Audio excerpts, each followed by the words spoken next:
Welcome everyone to the Knitting by the Sea podcast. My name is Lisa and I am Saratoga Knitting on Instagram and on Ravelry, and welcome to my home today. I live in Marblehead, Massachusetts, which is about 20 minutes north of Boston. I live in a little harbor town and I am podcasting from my very old house that we are renting right now. So this house was built in 1750 and served as a warehouse for I think about 100 years actually, and then in 1850 it was converted into a home. So we are lucky enough to be renting this this year, and today is a Tuesday. I usually don't podcast on a Tuesday, but we are having a blizzard today. Yes, once again. Yes, a blizzard. So I thought I would take the opportunity and do some recording today. So today we will look at some finished objects. I have a few this time. Works in progress. I have a lot of works in progress. And then we'll do some chatter. So let's get started.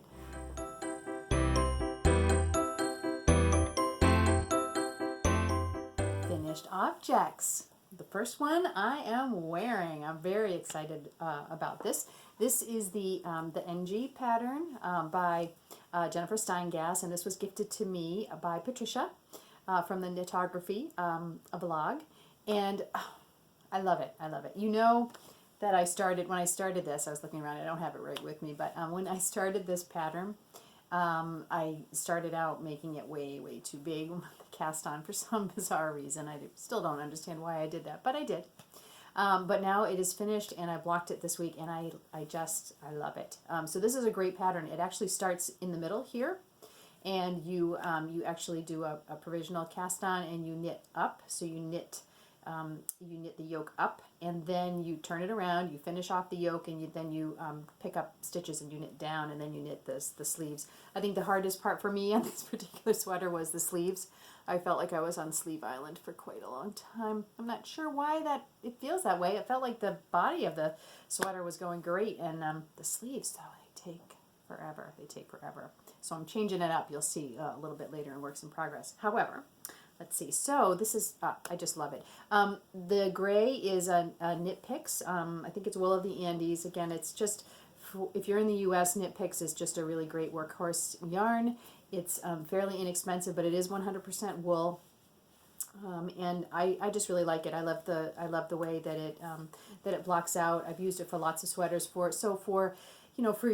sweater quantities of yarn, which obviously can get expensive because you need so much. Knit Picks for me is a really good option. And the other yarn that I used here, most of it is either hand spun or some special yarn that I picked up in different places. It's mostly the same yarn that I used on. Let's see if I can find it here. A lot of the same yarn that I used as accent in the half that I did. So actually, it's it's kind of a nice mixture of yarn for me. But I'm really super happy with this. And maybe this morning, you might have seen if you see my Instagram pictures this morning. It was all dry pretty much. I actually threw it in the dryer. For about 20 minutes because the sleeves were just a little bit wet. No harm, no foul, so something to keep in mind. So it was on low heat. It wasn't something I wasn't going to throw in for 40 minutes or so, but about 20 minutes on really low heat, and it was perfect. And then I just threw it up on the back of the couch this morning, or last night actually. I threw it up on the back of the couch just to kind of have it up there. So wouldn't you know it, the first thing the cat this morning, she comes down and she goes over, she's kind of sniffing at it, and what do you know, she gets right on top of it and snuggles right up on it. So she knows her wool. I just had to give her a little bit of cheese so she'd get off it so I could put it on to podcast. But if you also remember with this sweater, I still haven't really made a decision.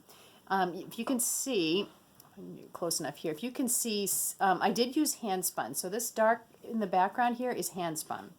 And when I did the hand spun, some of it, obviously it's hand spun, it's thick and thin. So on some of the color work, the dark stitches kind of fell behind because they were a little thinner than the cream color here. So the cream color kind of popped out in front. So what I could do the stitches are actually there. You can, I don't know if you could actually see, you might not be able to see that too much, but yes, so you can see there's the stitches are there, but they kind of disappear. So what I might do some duplicate stitch, and that just means taking some of this yarn and stitching over those particular stitches, and then you would see the color work pattern would actually be perfect.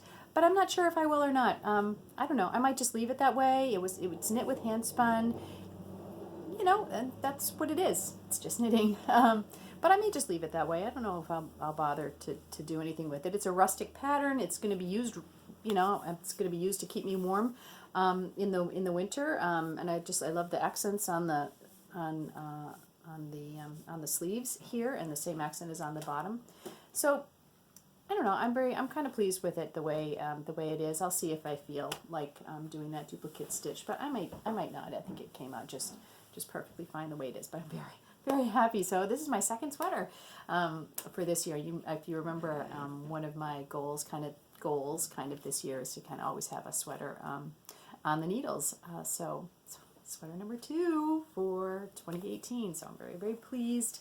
Yeah, I think it's great. So my next finished object actually was a test knit that I did for a pink hair girl, and she designed a hat. It's a really pretty simple hat. It's called Schrodinger's hat. So it's a reference to Schrodinger's cat, and it's really cute, super cute. I finished this, and it's just got a really a fairly simple knit and purl pattern. It kind of goes up, so like these little squares that are split in two.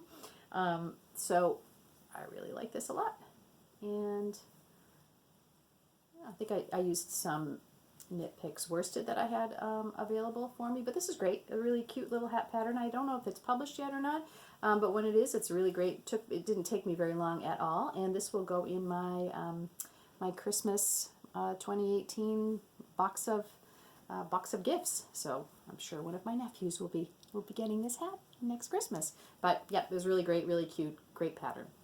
My third finished object is my All Is Calm socks by Kay Jones of the Bakery Bears, and these are super pretty. I have 2, and yeah, they're really pretty. It's just this really, really pretty and simple lace pattern. I did these, I mentioned this before, I did the pattern along the top of the stock, and I did the pattern only in the front. I just left the back plain stockinette.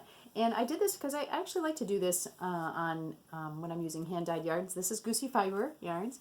Yeah, this is the Whomping Willow colorway. But this way you really get to see the beautiful colors in that and all the pops. This is that yarn that the last time I told you that every time I knit I had the pop of the red in it. I was always worried that I had cut myself because it looked so much. It was just the perfect red to look like blood. But it was great. I loved the reference. And these socks are beautiful. I haven't worn them yet. I've just left them on the blockers here, so now I can wear them this week. But I'm very pleased. This is a really nice pattern, easy easy lace pattern to memorize as well. So I really liked these.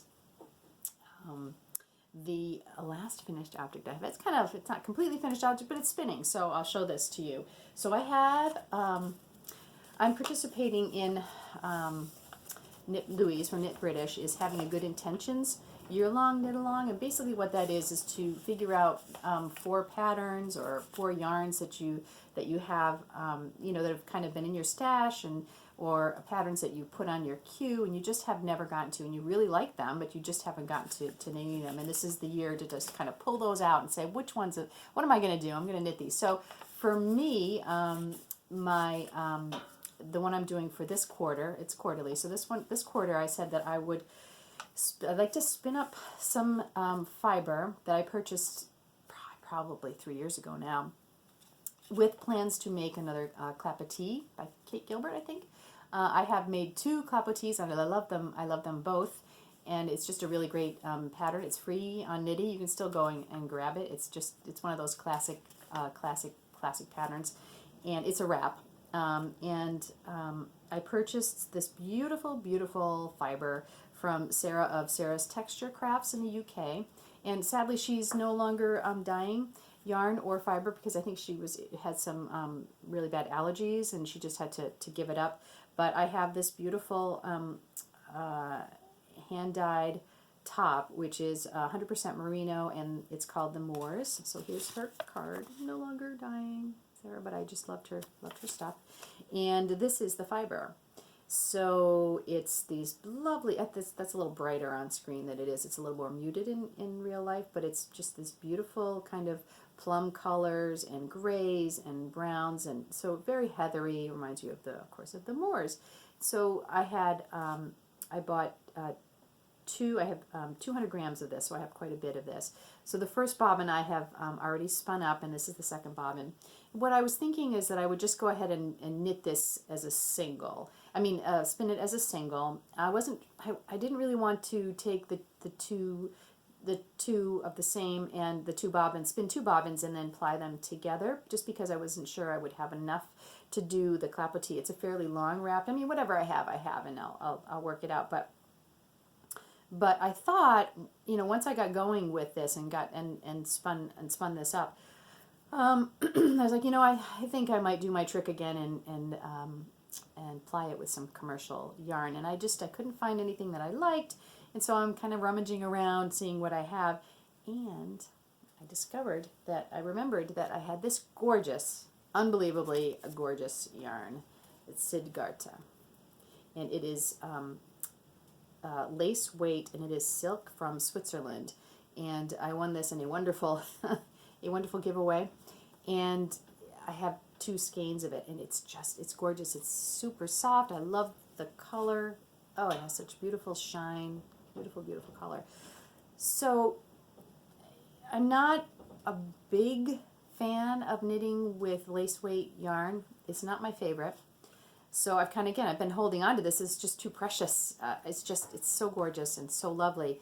And when I pulled it out, and I was like, wait a minute, let me take a look. I think that these might go together. So I thought I would try it a little bit. And it actually came out really nice. I'm really excited about this. So here is the finished bobbin of the first half of the fiber. And look at that. The silk just gives this fiber just such a beautiful sheen to it. And the fiber itself, when I spun it up, I didn't bring it with me, but it's it's muted, it's a little bit dull, beautiful, but it's a little bit dull. And then when I added this to it, it popped so much.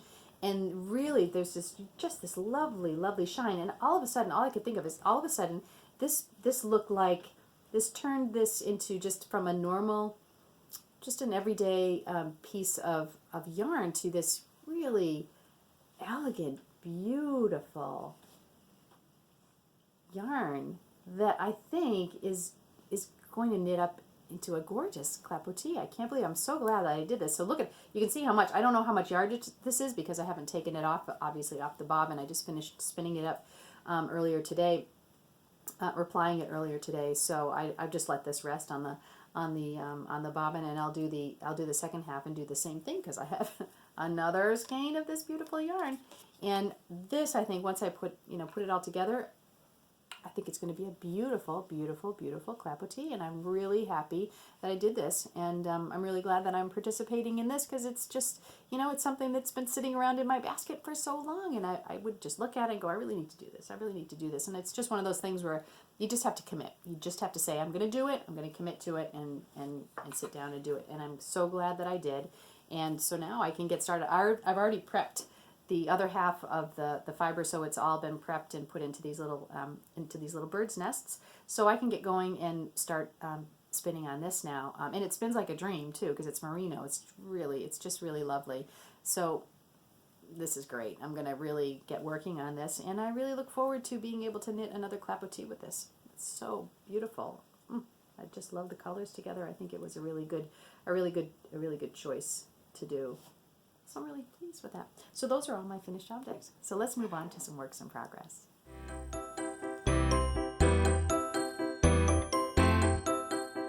Progress. I have a lot. Just like last week. I just can't stop casting things on, but that's okay.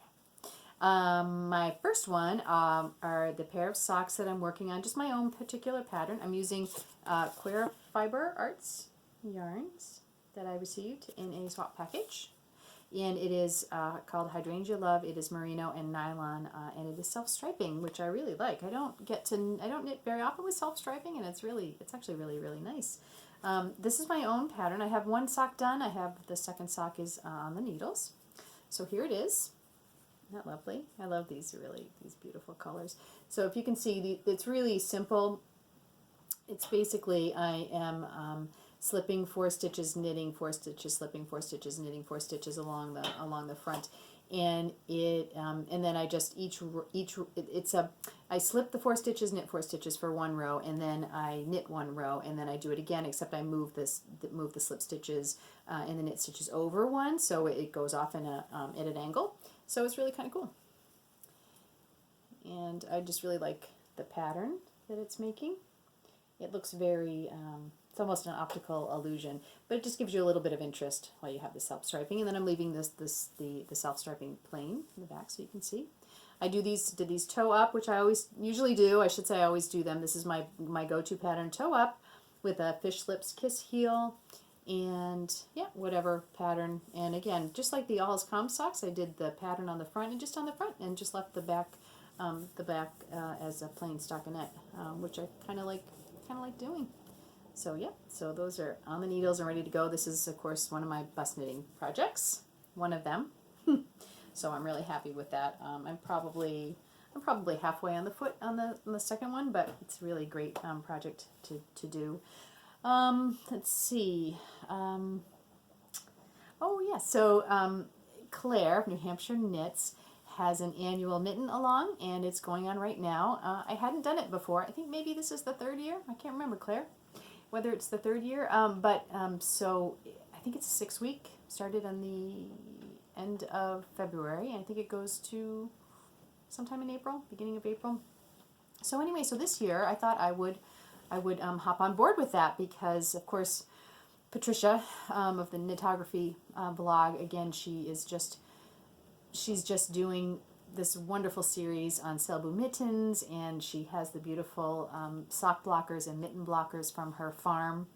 And I have a pair of the mitten blockers, and so I don't have any mittens to block, so I needed to knit some.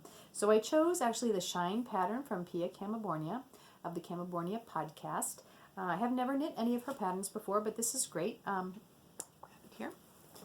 So I'm using, again, just kind of some scrap yarn that I had. I am using Knit Picks palette, this green color. This might look familiar from my my sweater, my last sweater that I finished. I have quite a bit of this, so I was using this, and then I'm using some, I think I have oh, I do. And my second one is the Drops Lima. And I also got this in a swap package. And it's really nice. I've never knit with this before, but it's super nice and just super soft. So the Shine pattern is obviously a mitten. And it has a Latvian braid accent on the bottom. So here it is. So you start off with a Latvian braid, and then you have a second Latvian braid after the cuff is done. Now, I thought I was really... it's like steeking. It's one of those things I'd never done before, and I was like, oh, this is going to be hard. I'm going to have to have some real brain power to figure this one out. But once I got going, it was really very simple, and Pia's instructions on how to do it are super simple. Yeah, I know there are lots of different videos out there. You're basically just twisting your yarn as you're going through, and it's really not difficult. So if you think of, if that puts you off at all, it's actually really simple, and it's a really beautiful technique because it pops the stitches right out there, and it's almost like it's just like this little ridge here. It just adds so much kind of architecture to the pattern, and it's really super pretty. So this is the pattern for the right hand. I actually just finished the hole for the thumb, so you can see it here. So and this pattern has 2 charts. It has a chart for the back, and then it has a chart for the palm, and they're different. So you're working off of two charts. So again, not you know, not a big deal if you have experience with knitting from charts. It's perfectly fine. Just kind of, you know, keep track of where you, you know, of where you are. It is, you know, you're using 2 colors, so you do have to do that as well. But again, not difficult. It just takes a little bit of brain power. I can't. This is not mindless knitting. I have to pay attention to what I'm doing, but it's really beautiful. I'm really super happy with them. I'm super happy with these. This is the smaller size. I'm thinking these are probably going to be. They might be a gift, a Christmas gift. Might as well a Christmas gift for my sister-in-law for next winter because she has really tiny hands, and it's just a gorgeous pattern. It's super pretty. You can see it right there. It's just lovely with the cuff. And then it's going to go up, and when you just, right now, once I finish the thumb, I'm just knitting up now, following the pattern straight up to the top of my pinky, I think it said, and then you start the classic V, the V for the top of the mitten. Then you pick up and do the thumb, and you're good to go. So really lovely pattern, and I'm really glad that you know, Claire having that. The knit along, and then Patricia with her mitten blockers got me to kind of to get on that and do it. I just have never done a pair of Swedish or Norwegian mittens or Selbu mittens before, so yeah, I'm really happy, and these are coming along nicely. I'm using the Haya sharps with these. You see that? Yeah, they're very sharp. They're very sharp. This is my only pair of Haya sharps, and they're sharp. So they're really good for doing you know, for doing 2-color knitting, because you have to be very careful where you're picking up your stitches.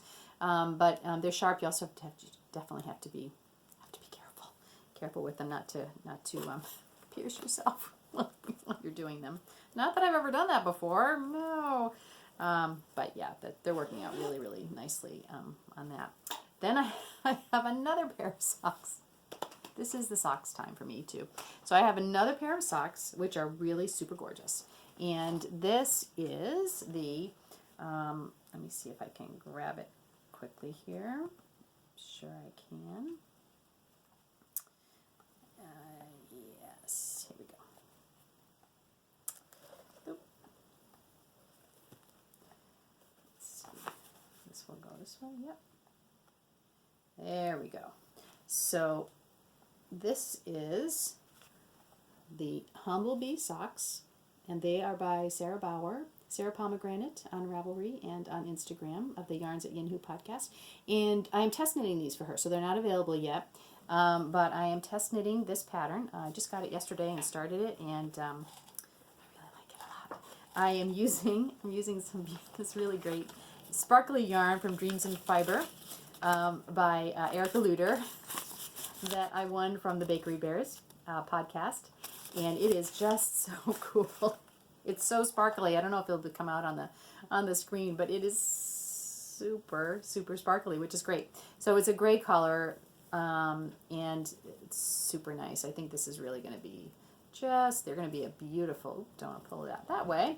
Going to be a really beautiful pair of socks. So this is the front. Now you notice what's going on here. Cuff down. Highly unusual for me, but because it's a test knit, I'm going to do it exactly what the pattern says. I'm not a big fan of doing the cuff down, or I just don't usually do them cuff down, but for this I certainly will. So it's really pretty. The front and the back are different. And it is referencing, there's this lovely little cable stitch that is referencing bumblebees. And when Sarah did it, she knit hers on this lovely yellow, yarn with little flecks of black, and it really looks like bumblebees. It's really great. But it will work on any yarn. I just thought I would use the gray because then that will actually show the cabling better, and it will be really pretty. Let's see, this is what it will look like top down. So it looks like little bumblebees. It's awesome. And then the back just has a one line of this cable going. It'll go down the back. So it'll be really pretty. And I don't remember what the heel is, but when I get to that, I'll show it to you. And I'm super happy, super pumped about this. These are going to be beautiful, and I think the pattern's going to be out at the beginning of April too. So I think these are going to knit up really quickly, and I'm really enjoying this. So excellent. Look forward to having these completed as well. I can also do these kind of on the bus, so that's that's a good thing for me. What is next? Let's see. Oh, as I mentioned earlier, I'm trying to have a sweater on the needles at all times this year. So now, let's see if I'll go back to this, and here it is, beautiful. This is the sweater that I have on the needles that I just started this past week. So this is the Wake pattern. It's a cabled V-neck pullover, and it's by Veronik Avery. It's super beautiful. It's fingering weight yarn. I really like this pattern. It's fingering weight yarn, and it's knit in pieces. I haven't knit a garment in pieces in years, so it's hitting all my buttons, hitting everything for me. I'm really getting my knitting workout this year, but it's going to be absolutely lovely. Super happy with it. I just started it, but now this pattern, it's knit in pieces, and of course the pattern with the way it's written, you start with the back, and then you knit the front, and then you knit the two sleeves. However, because I have the sleeve island thing really gets to me, so I thought what I would do this time is try something different. I'm actually using some elan.com beautiful soft embrace 4-ply, and this is Australian wool. Yeah, it's super beautiful. It's super soft. And here is this color. So I think it's going to be it's this lovely chocolate brown color. It'll be a really lovely piece when I finished it. But look at me. Whew, look at me. I started the first sleeve, and then I was like, wait a minute, this is knit in pieces. What am I doing here?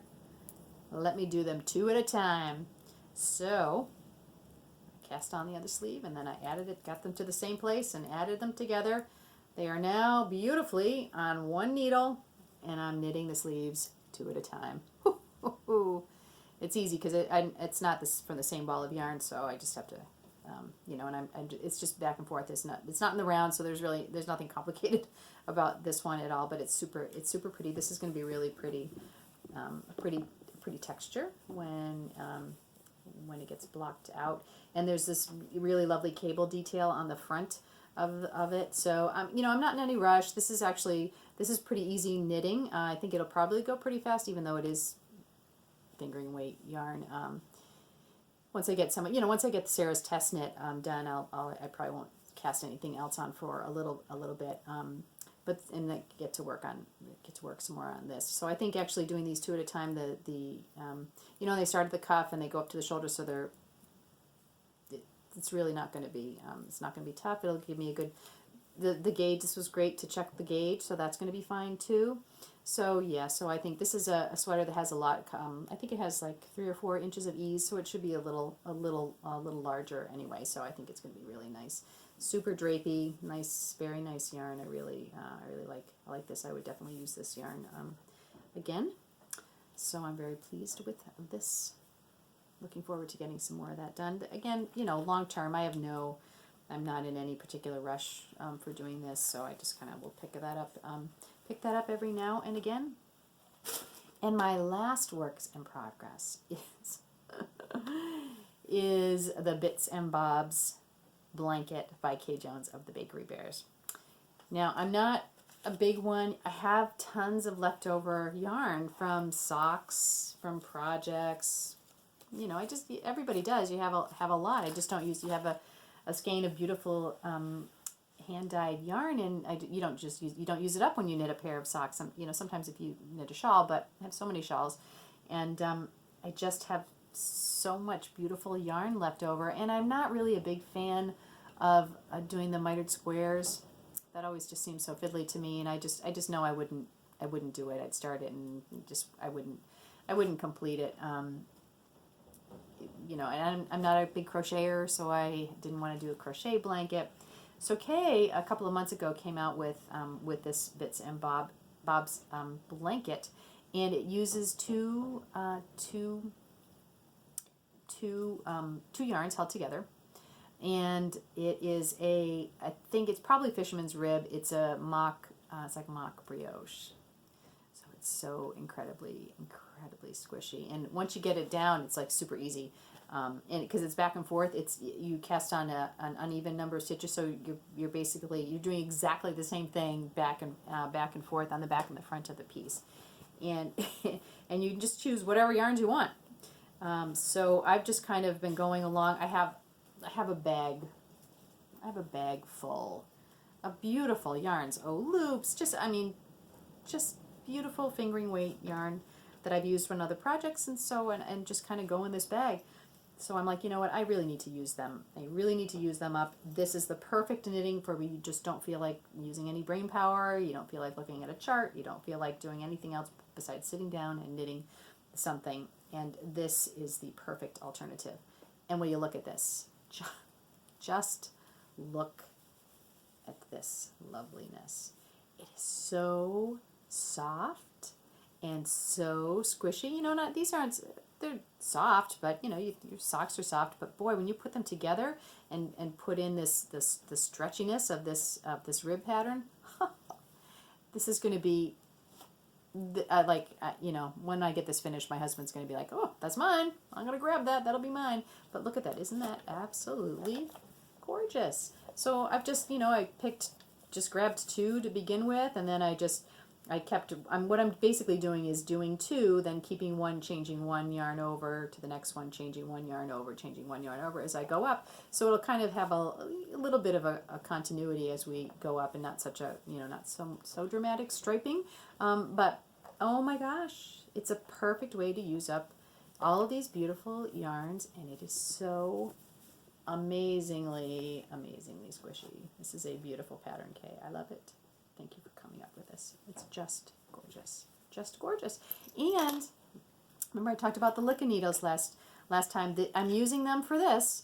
So, you know, so I'm not being gentle. I don't want to be gentle with these at all. So I'm using them. And as I said the last time, I had an issue because if you didn't watch my last episode, I had an issue with the Licca needles. One of them, I don't even know which one it is now, but one of the joins came apart. They're fixed circulars, but one of the joins came apart, and so it popped the wood part, the driftwood part popped out of the plastic here. So I ended up using, I could have sent it back, but I was like, you know what, it's just one set of needles, so I just used some super glue and glued it back in, and that seemed to be fine. I don't even, like I said, I don't even know which one it was, and the joins are holding just perfectly fine now. So I'm more than happy, and I'm continuing to use them, and I'm not experiencing any difficulties with them, using them for this project. And they're nice because they feel so nice. They're just so nice on your hands, and this is such a squishy project. And you know, once I get going, I don't want to stop. I want to stop knitting on this. But I'm really happy with this. I really highly recommend this pattern. If you have a lot of yarn like this and you're not really interested in the mitered square or doing a crochet blanket, this is great. It's a great way to use up these scraps, and then you have this beautiful yarn that you've actually used up. And I'm really happy with this. I'm really looking forward to getting that done. And I think that's all I'm working on right now. I hope there might be more. No, there isn't. I think that's it for right now. All right, so let's move on to some chatter.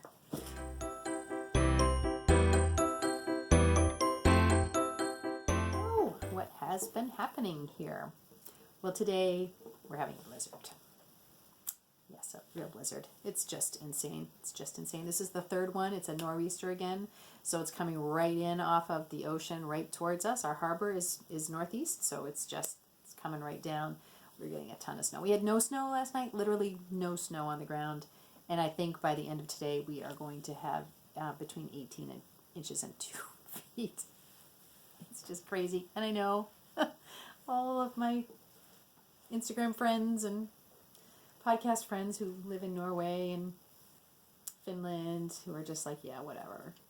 Little snow. But I think for us it's so late in the year, and it's just the fact that we had none to this crazy amount. At least school was closed today. I knew before the time I got home that school was closed, and even Sophia's office, which is a private office, obviously, was closed today. The mayor of Boston just was like, we're shutting to Boston down. If you don't have to come in, don't come in. They just need time to clean the streets. It's supposed to snow all night, so it's really going to be not fun tomorrow morning either, but you know, today we're home. We're going to have a nice fire. I'm going to make some lasagna later on. And yeah, we'll go out. We'll have to go out and clean out our car probably later. Where we live in Marblehead is in Old Town. I think I've said this before. So this was the original settlement of the town. So all the buildings, you know, are from the 16, 17, 1800s. Really old buildings. But we're also down by the harbor. So in order to get to the rest of Marblehead, you either have to go up one type of a hill or another. Some are steeper than others, but even right now, I just think with the amount of snow, we just wouldn't even be able to get out and up. Mark will go over to his parents probably tomorrow morning and use the snowblower. They're not going anywhere today either. Again, just let the snowplows do their work, but we'll go out and kind of shovel the car out so he can actually get out in the morning.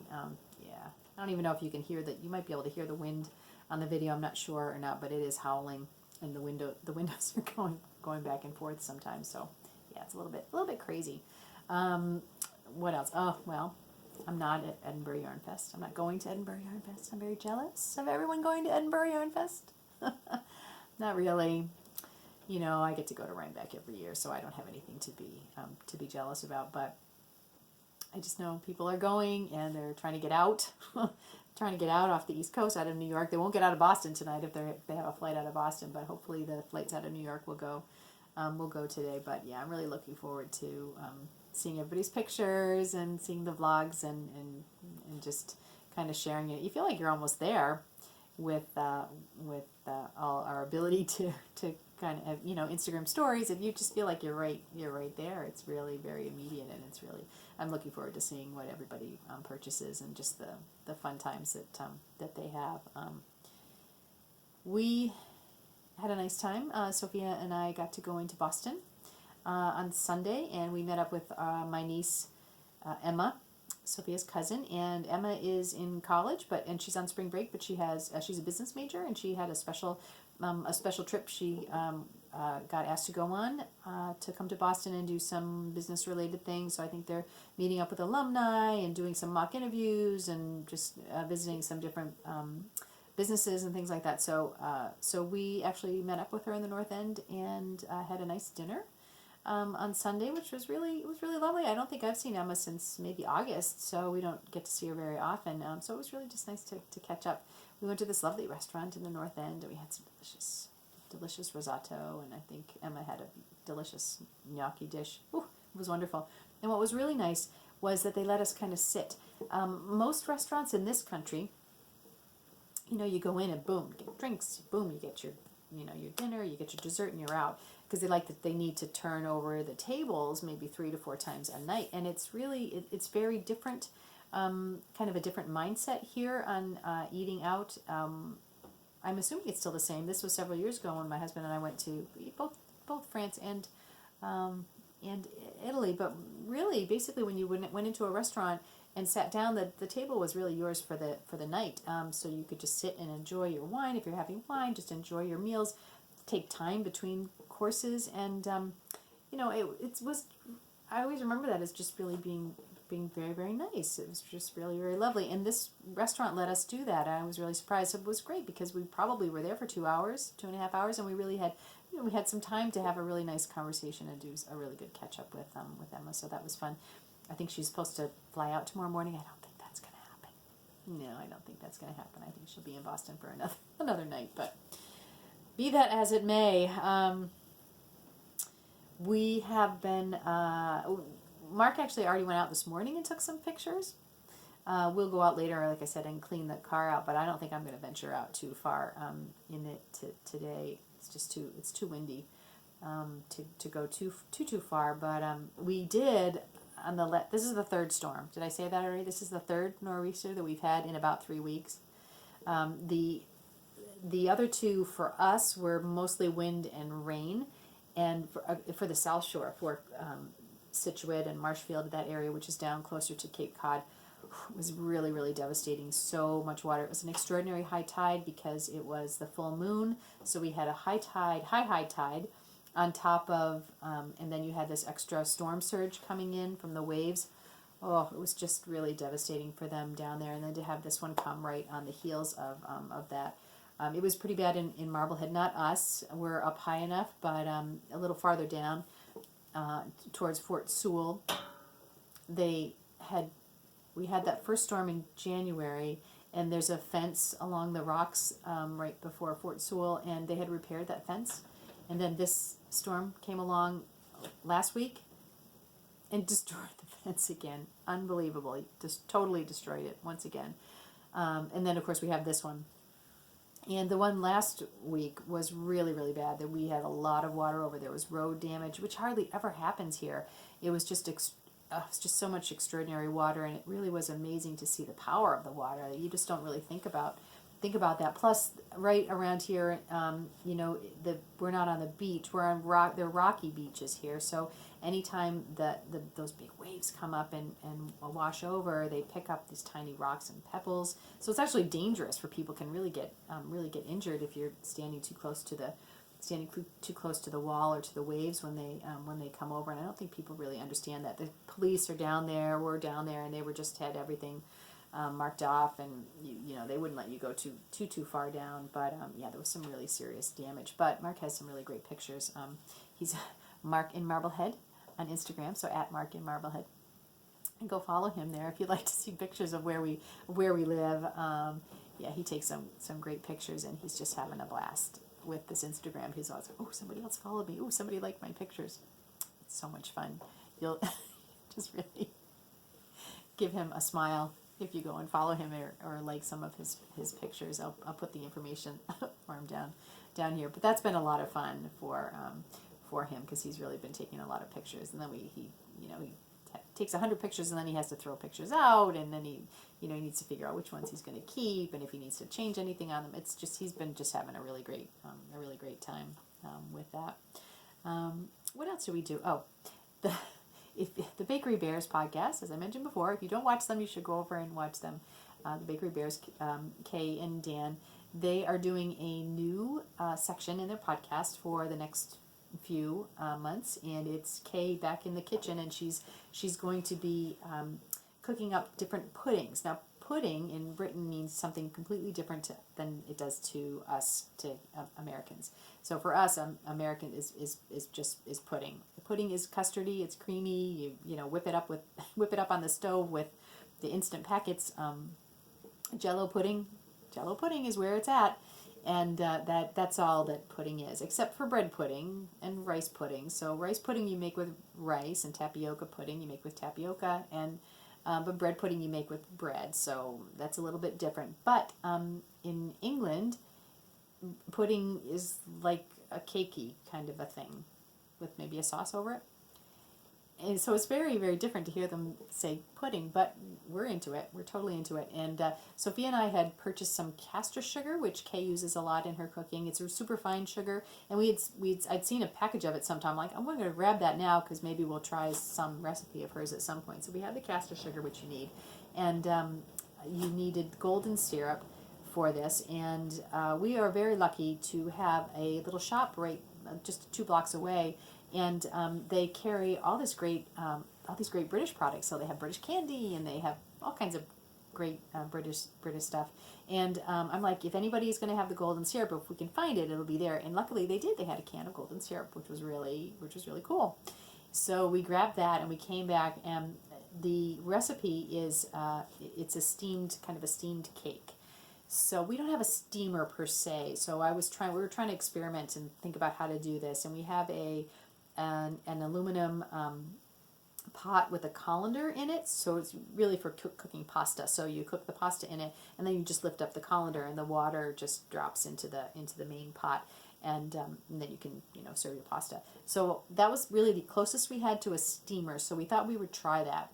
It didn't work very well, actually. I think there wasn't a cover on. Well, I had a cover on it, but it wasn't a cover that you could let steam out. And I just think what happened is there was too much steam that actually got into the pudding, the cakey mix itself. So when we took it out, you're supposed to steam it for an hour and a half, and you take it out, and it should pop out of the bowl like this lovely round cake, like a steamed cake would be. But ours popped out of the bowl and went, and just There were bits of it that were kind of cakey, but I just think there was too much steam kind of got into it, so it never firmed up. Now the flavor was phenomenal. I had made the custard, the some sauce to go over it that Kate gave you the recipe for. Very, very easy again, and it looked terrible, but it was absolutely delicious. And we even gave it to Mark, and I was like, don't look at it, just close your eyes and try it. And he did, and he was like, "Wow, this is really delicious." So I ordered a steamer. They're very inexpensive. It's just one of those things that we've just never had, and I think we'll use it quite a bit. You steam vegetables in it and things like that. There's many uses for it, but it's just one of those things that we just never had. So I did order one from Amazon, so I think that should show up this week. So next week we're going to try it again. See if we can try it again next weekend and have it look right this time, because I'm always looking for. You always needed a good dessert to kind of pull out of your hat if you're going to have a dinner party, and it's kind of like knitting. People are like, "Whoa, how did you do that? That's incredible!" And we're like, "Oh, it's just nothing. I just whipped it up this afternoon. It's just knitting. It's nothing." But so we're really looking forward to trying that. I'm pretty excited about that. Yeah, and I think that's about it. We're gonna have fire later on today. I'm gonna make lasagna. So we'll have a nice warm meal for our blizzard, which I hope is the last blizzard. I hope. I'd like to come up here next time and then say that the daffodils are up and the tulips are coming up and everything is green and the snow is gone. It's been a long winter. It's not unusual here. I mean, March, we get pretty much every March we'll get some type of a snowstorm. So, but 3 nor'easters in a row, big storms. I'm kind of done. I'm kind of done with the big storms. I'm ready to move on. So I think that's it from here. Thank you for joining me so much. Don't forget to subscribe if you would like to know when we do our next podcast. And remember, it's just knitting. Bye.